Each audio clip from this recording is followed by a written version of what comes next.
On today's World Insight, the simmering crisis in Ukraine as Kyiv stands its ground, Russian and Ukrainian delegations are in talks in Belarus. Russia's bottom line, in the words of the Russian Foreign Minister Sergey Lavrov and the ministry spokesperson Maria Zakharova. It has its specific goals. First, demilitarization of the Kyiv regime and denazification. And as people flee the violence in Ukraine, the latest from the UN Refugee Agency on efforts to ease the plight of refugees. The big concern is for those people who are most vulnerable, as you said, women and children in particular, and whether they can get to safety, get to safe shelters.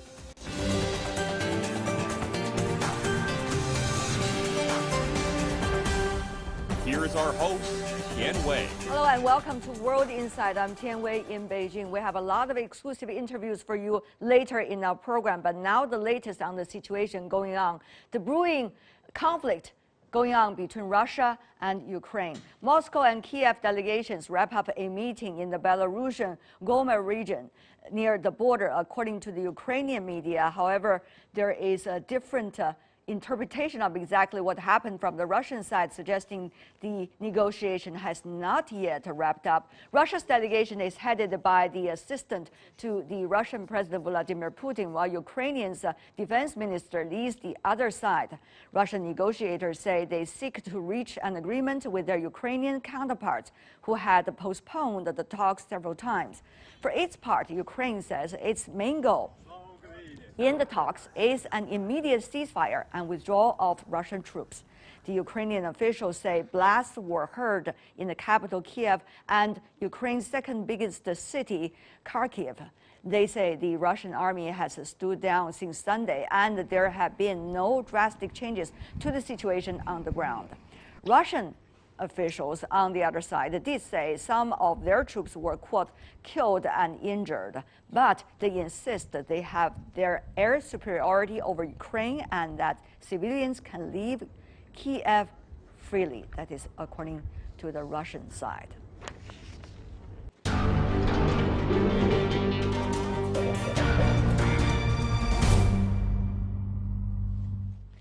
We're going to have different voices coming into our program today, both from the Ukrainian side and also from the Russian side.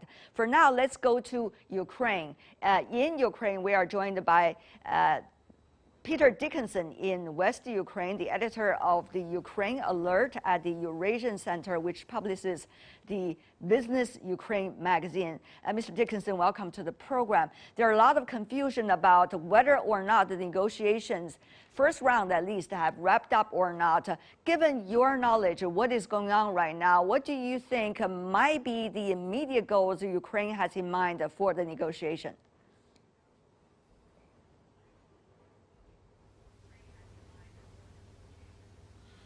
Well, I think at this stage it's very much an exploratory process. Ukraine has said openly, President Zelensky and other officials have said openly that they do not expect any breakthroughs at this point. I think the initial contact is all about finding out if there's any middle ground where there might be room for negotiation, and also to perhaps get some humanitarian measures put in place to ease the pain of the civilians caught in the conflict. There's millions of Ukrainians currently now who are under bombardment, under Russian bombardment for a fifth day. There have been already over 300 Ukrainian civilian casualties, and there's enormous amounts of people in desperate need of aid, medications, etc. So there are a number of very, very serious humanitarian issues that hopefully they'll be able to address before they can address the big political issues. So I would anticipate that they'll be on the agenda today at the initial stage. We don't expect, certainly in Kyiv or in Ukraine, there's very little expectation of a political breakthrough. At this point, I'm sure the two delegations are trying to mark their ground about what they want to achieve. However, success is too far away from now. Mr. Dickinson, however, on the other hand, we see a lot of parallel developments, not just about the conflict, not just about the negotiations, but also how the Europeans are reacting to Ukraine and how Ukraine are taking the chances right now, given what is going on in terms of international reactions to the latest events. So, Mr. Dickinson, about Ukraine and the European countries, especially the EU, latter suggest they want to welcome Ukraine. Now, at this point, how do you see Ukraine should balance itself while a conflict is going on, the negotiations is also going on?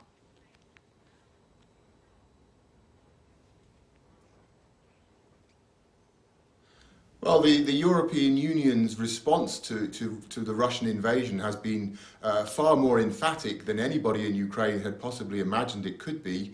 For the past 8 years, Ukraine has been engaged in an undeclared war with Russia. Russia obviously occupied Crimea and parts of East Ukraine in 2014, and the conflicts continued for the 8 years until the recent very dramatic escalation. Throughout that period, the European Union position was always extremely moderate, frustratingly so for many in Ukraine, and so the very, very strong reaction we've seen from Brussels and from individual EU member states over the past 4 days has been, quite frankly, shocking and very, very welcome. The comments about the potential for Ukraine to actually join the EU are unprecedented, and obviously that's something that people in Ukraine take very enthusiastically. There's huge public support for EU membership, but also it seems a little bit far-fetched that it could be fast-tracked at this stage, but certainly a welcome comment. Mr. Dickinson, back to the negotiation, which is what the world is focusing right now. You know, look at what kinds of delegation Ukraine is sending to the negotiations. Very interesting to see the makeup. You have the defense minister heading the delegation. You also have a representative coming from the foreign ministry, parliamentarian, and also political party leaders. This is a very unique combination vis-a-vis that of Russia's. Tell me more about your thoughts about the makeup of this delegation and the different messages these different members of the delegation likely to bring in.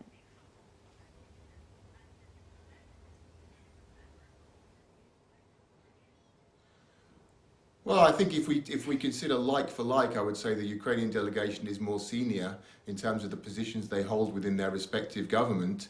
I think that there's an understanding, certainly from the Ukrainian point of view, that in Russia there's only one person who matters in government, and that's Vladimir Putin. It's essentially a dictatorship, so only he is the only person who's worth talking to.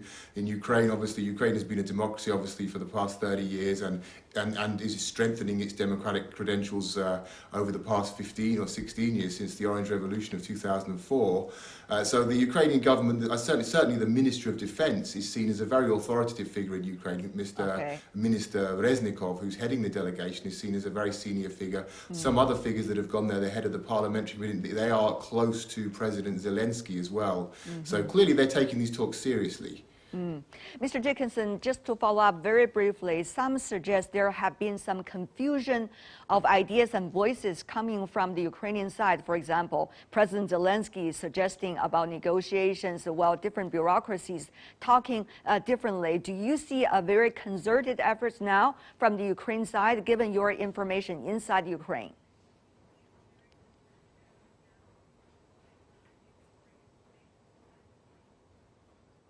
Well, I think that Ukraine is certainly open to talks, but I don't think there's great expectation in Ukraine that talks are realistic at this stage. There is an understanding that that President Putin has crossed all red lines and is now going for broke, and there's very little room to negotiate with someone who is committed to essentially extinguishing your independence. Putin's comments make very clear that he does not see Ukraine as an independent state. He does not see a future for Ukraine as an independent state. And the fear is that he will take that to extremes. Now, he has taken it to extremes now. We're in a situation where we have Ukrainian cities surrounded by Russian troops under constant aerial bombardment from Russian artillery and missiles. So these are not messages that indicate there's room for talk. Although I think Ukrainians, of course, are ready to meet and have negotiations as we see today. But whether those negotiations will bear any fruit, it's difficult to say. The Ukrainian side, not a lot of optimism, let's say. The Ukrainian side, according to the president, is asking for a ceasefire. We'll see what's likely to be the immediate result of the very first round. Many suggest it's only the first step on a long journey. Thank you so much, Peter Dickinson, joining us from Kyiv in Ukraine, bringing us different perspective. Appreciate that, sir.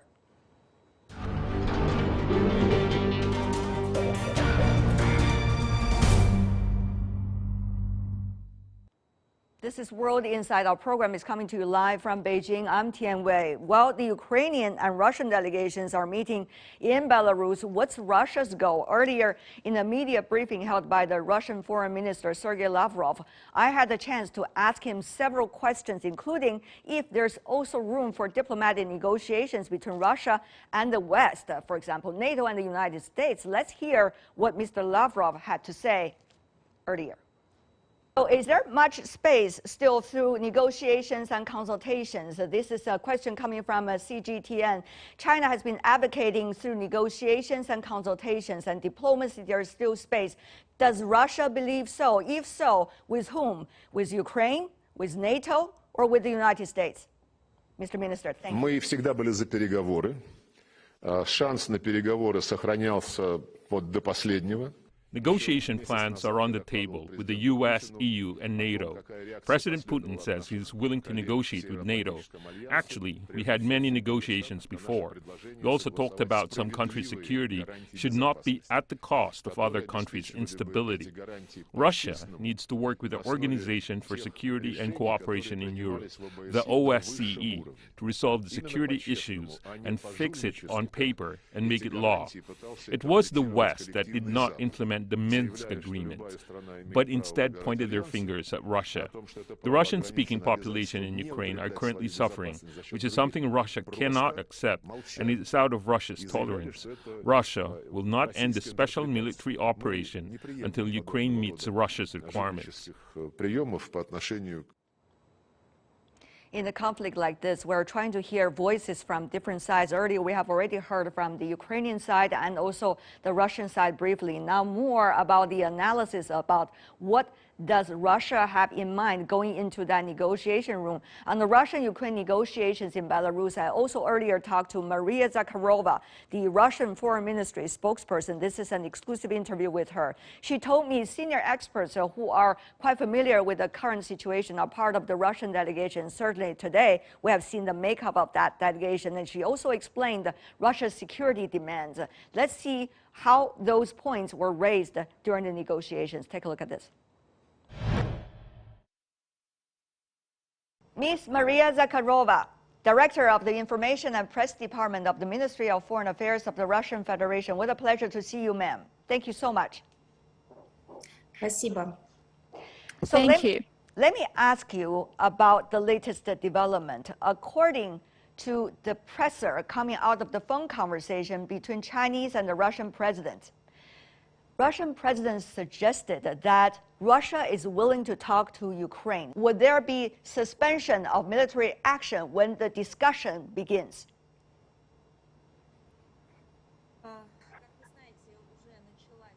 As you know, the special military operation to protect Donetsk and Lugansk has already started.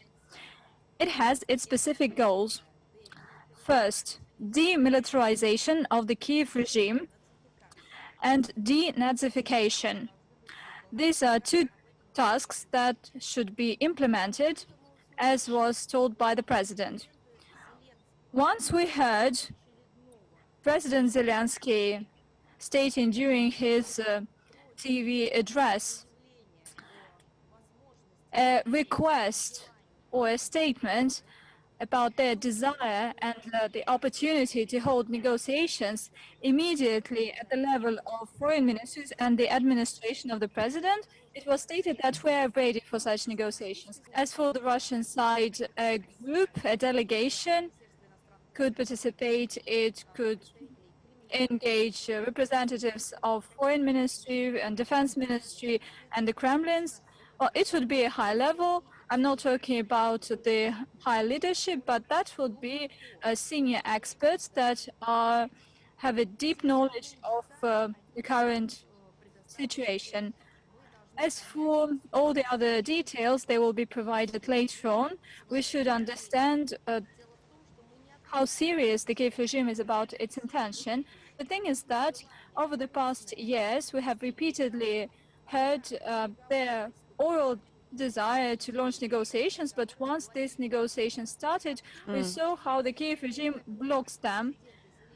Once we heard the statements by Zelensky, about his alleged desire to hold negotiations, immediately Foreign Minister of Ukraine made another statement that Russia should be brought to justice. They should shape their clear position. This should be a unified position, and they should stick to it. We are ready for a negotiating process.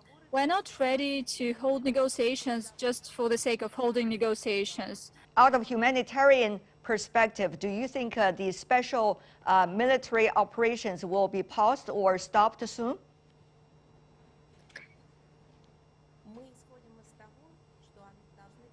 We proceed from the fact that the goals set by the President of Russia should be achieved. All the rest falls within the purview of the Russian military. Yes, Ms. Zakharova, another important question. We heard from the media, at least according to media coverage, that some of the European countries talk about sanctions against President Putin and the foreign minister. How do you see Russia will react to that? And also so-called kicking Russia out of the SWIFT system? Well, first, we've been facing sanctions for a lot of years. The sanctions, active sanctions, began, I believe, 10 years ago. And they started not because of the situation in Ukraine. It was way before Ukraine. So Russia has been facing various kinds of sanctions: personal sanctions, economic sanctions, sanctions against economic entities and companies, stop lists so that people are banned from traveling. Besides that, besides sanctions, our country is experiencing a somewhat twisted phenomenon as abduction of people. A lot of our citizens were abducted in various parts of the globe, and then they were taken to the US and that later incarcerated. So we've been facing this situation for quite some time.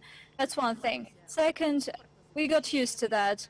We are involved in import substitution. We're banned from purchasing Western technologies.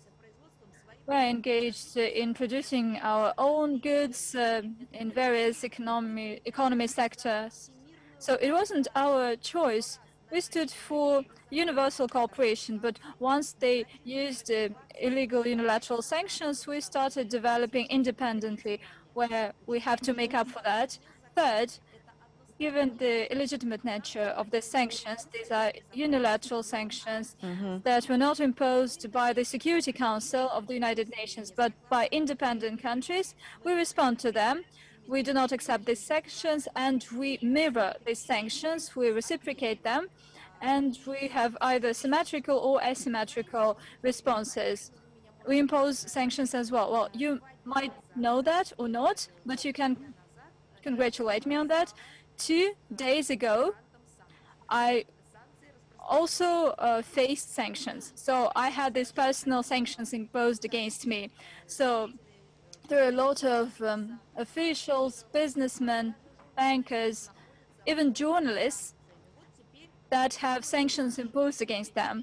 So in the history of diplomacy, of Russian diplomacy, that is the first case. So I became the first Russian diplomat to face sanctions. What are the reasons behind that? I do not know. Maybe because I'm expressing the Russian viewpoint, the Russian position, and that's why I was listed in sanctions list. And in case of sanctions, we reciprocate. So what do you want to say to those that have already imposed the sanctions on you personally? What would you want to say to them? Well, I can say that they are doing illegitimate things. This is silly. It shows their powerlessness. It means that they have nothing more to achieve their goals and to change our mindset, our point of view. It's just absurd. It's ridiculous.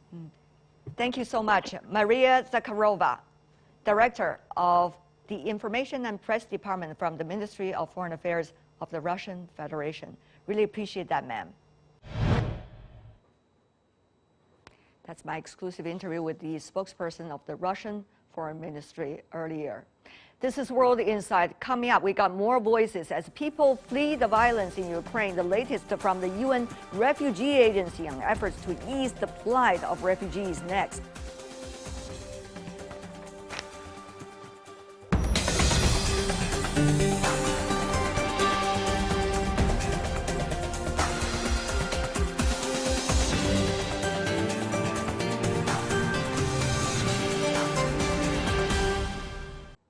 This is World Insight, a live program from Beijing. I'm Tian Wei.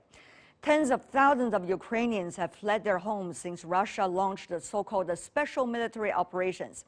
The United Nations Refugee Agency, UNHCR, says nearly 400,000 people have crossed to Ukraine's neighboring countries, including Poland, Moldova, Hungary, and beyond. The UN estimates the number could grow to 5 million. Many countries advised refugees to remain calm and orderly. On Saturday, the Chinese ambassador to Ukraine asked the Chinese citizens in the conflict zones to seek safe refuge and to help each other out while waiting for evacuation. Amid military actions, the UNHCR said it has stepped up operations to protect the civilian lives and infrastructure. But how bad is the situation over there, and what can be done, and what can the UN Refugee Agency do together with its partners? For the latest, I asked Max Saltmarsh, who is the UNHCR head for news and media. He brought me with the latest. Tell me more about the latest on the ground when it comes to humanitarian situations. Well, within Ukraine, as you'll have seen, there have been many, many people fleeing their homes for safety to get away from the military action. Many of those have had to stay within the country because they don't have the means to get out of the country, or perhaps they have sick relatives or others that they're caring for, which means that they cannot move. As you've seen from your reports, there's been a lot of congestion as well, people trying to get out. So there's a large number of people who are still in the country. In addition to that, a number of people have moved towards the borders and in many cases across the borders into neighboring countries in Europe. Many of them have gone to Poland, also a significant number to Moldova, and smaller numbers to countries like Romania and Slovakia. Let me ask you from both directions. One is internally displaced persons, especially those that are, women and children, because men were being asked not to leave the country and leave where they are. So tell me more about that. Well, of course, there is a big internal displacement situation within the country. There was already a large number of internally displaced people in Ukraine, which predated this conflict, going back to the previous one. The figures that we had were that 850,000 people were already displaced internally.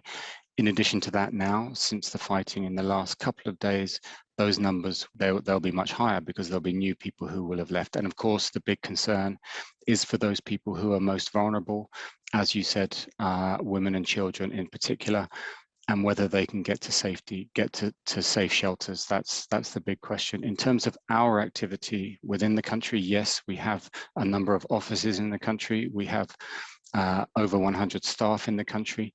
It hasn't been safe for them to get out and do the kind of work that they would like to do to a very significant degree so far, because it's an active conflict zone. They haven't been able to do the kind of thing that they would normally do, which is to go out and support those people to make sure that they have shelter, to make sure that they have supplies of assistance, and to do what we call protection monitoring. So help them with things like documentation or counseling, and in some cases, medical and education support as well. But there's a lot of work going on behind the scenes here in Geneva, but also in the region, to make sure that the supplies are in place and that they're pre-positioned. And that the staff will, when they will be able to go in, that they'll be able to go in, and that the structures are in place. And of course, we don't do this on our own. We have to work with the authorities who are in place, but we also work with NGO partners on the ground. And we have a number of those in the Ukraine, and they, in many cases, are the real people who are going out and doing a lot of the frontline work with us. When you say supplies are ready, can you tell me what kind of supplies are you talking about in terms of the categories and amounts? We don't have figures on exact amounts of supplies, but in the build up to this crisis, we did pre-position supplies both within the country, but also in the region as well, in those countries that border the Ukraine. Those kind of supplies will be a variety of things, but you're talking about things like blankets, shelters, food kits, hygiene kits, and in some cases medical supplies and PPE and those kind of things, the real basic necessities that people need when they've been forced to flee their homes and live in temporary and in many cases very basic accommodation. Now you talk about go to Poland and some of the other countries. So how has communication been about between UNHCR and those countries? I think it's important to say that European countries have so far been very positive towards the arrivals. They've kept their borders open. And they've put in place structures for initial reception that can be centers where people can sleep and the means of getting them those basic necessities that we just talked about. Not all of the people who have crossed will be in need of that kind of support. Some of the ones who came earlier will have relatives or friends or networks in Europe. So in those cases, they may well have gone on independently to stay with those contacts of theirs. But I think it's very important to stress that the European Union and those countries around the border, particularly Poland and Moldova, have been very positive and very welcoming. Those countries are in charge of the refugee response. It's not UN or UNHCR, so they manage that response. We're there to support them and offer our sort of logistical support and so on. You would expect neighbors to do when there is a situation on their border, such as we see at the moment in Ukraine. What does an organization like UNHCR have in mind in terms of creating possibilities for talk, negotiations, and diplomacy? That's much more a question for the Secretary General in New York of the United Nations. He's made a number of statements in the last couple of days. He's called for a real push for there to be peace so that this generation isn't scarred again by years and years of conflict. He said it's not too late to do that, and we fully support that, of course. I think everyone in the humanitarian community just wants to see peace in the country. As I said, for us, the focus is humanitarian, and in that sense, we look at the situation on the ground and we're ready to react as soon as it's safe for us to do so, and as soon as we have access to the areas where the needs are. Some Russian media has been asking that question. Let me also present it here, that they've been talking about the threat of sanctions and the impacts of sanctions on the people in Russia, and they wonder whether that is also of humanitarian concern. Now, I know you are not involved in politics. Tell me more about the UNHCR's approach about conflicts on both sides. Well, as you said, we don't enter into the questions of sanctions and politics. When there is a conflict, our duty is impartiality, and it's the humanitarian imperative. So we go in to help anyone who has been affected by conflict. Of course, in many situations, it's too dangerous and difficult to do so. Unfortunately, in this context in Ukraine right now, that's the prevailing situation within the country. But as soon as it is possible, and as soon as there is access, we, with our partners within the UN and those NGOs I mentioned earlier, we're ready to move in and help anyone who is in need, whatever their political persuasion or whichever country they come from. My exclusive with the UNHCR spokesperson. That's all the time we have for today. We try to bring in different voices talking about what's going on in the crisis. If you'd like to know more, search World Insight or check out our YouTube channel. Follow us on Twitter and Facebook. I'm Tian Wei. On behalf of my team, thanks for being with us. And we are going to bring you more up-to-date information analysis about the latest situation going on between Russia and also Ukraine. Bye for now.